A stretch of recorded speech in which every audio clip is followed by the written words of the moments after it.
So thankful to be joined today by Chris Mannix of Dazn'S calling the fight. Roman Chocolatito Gonzalez and Juan Estrada 3 coming Saturday night, Glendale, Arizona on Dazn'S. Chris, this can't be anything but a great fight, right? I mean, it's hard to put that on it, but isn't it the truth? They've gone 24 rounds. Every minute of every round has been entertaining.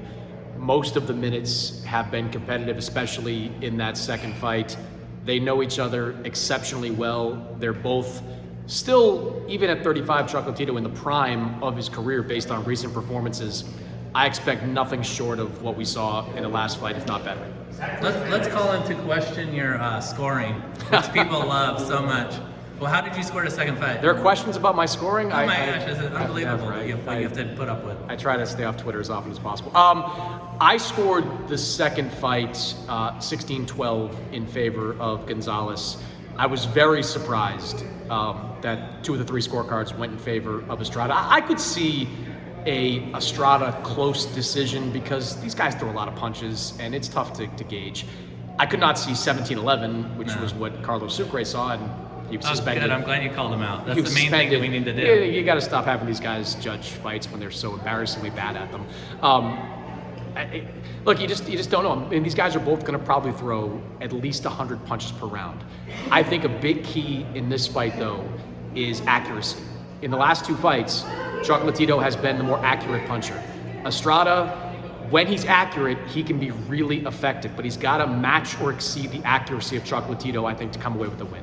Oh, great points. I think that you can easily make the case, tell me if I'm wrong, that this super flyweight or flyweight, I think when they started in 2012, right? Mm-hmm. This has been the greatest division in boxing for the past decade. I mean, say what you want about the personalities involved in other divisions. These guys have time and again been willing to go at it against each other. Mm-hmm. And look at what's happened. This is the way boxing should be in all divisions.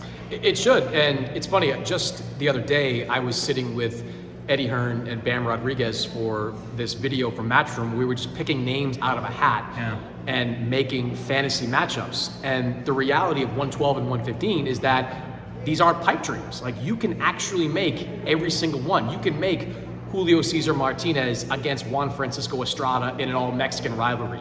You can make Sonny Edwards versus Bam Rodriguez, or any variable. Like, you pick these names out of a hat and you decide, you pick them at random, but they're all possible. And that's because all these guys in these weight classes, I hate to use this phrase because I sound stupid saying it, but want that smoke. Like, they want to challenge themselves against the best. And there are no greater examples of that than the 2 guys we're gonna see on Saturday in Gallo Estrada and Chocolatito Gonzalez. They didn't have to take this fight necessarily, but they wanted to figure out who the best in the 115-pound division is. Yeah, Estrada, I was talking to Estrada on the same point earlier this week, and he said it's because we know that's where the big money is. We have to go chase the money. The other guys in the weight divisions, when we talk about welterweight and some of the other things that we've seen, I guess they don't have to have that, mega money.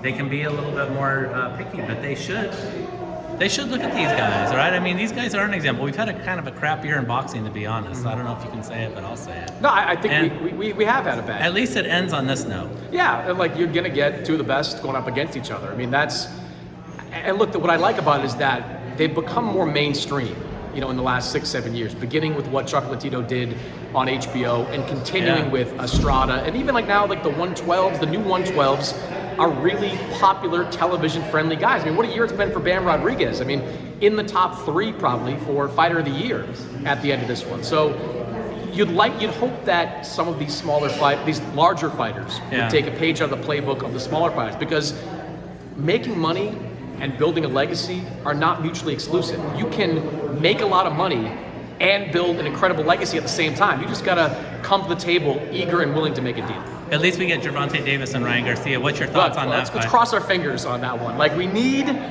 Gervonta, who's got a tougher fight than I expected. Credit to Gervonta for taking on Hector Garcia. That's a real fight for him in a warm-up. I don't know who Ryan's gonna face at this point at the end of January, but I'm just gonna guess it's not gonna be the most challenging guy in the world. But here's what I've always said about Garcia and Tay.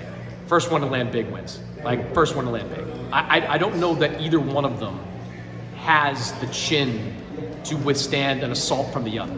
Gervonta is incredible with his timing. Ryan's speed is well documented. Whoever lands big first wins. That's what makes it great. Like to me, it's a coin flip fight. Whoever lands that big shot.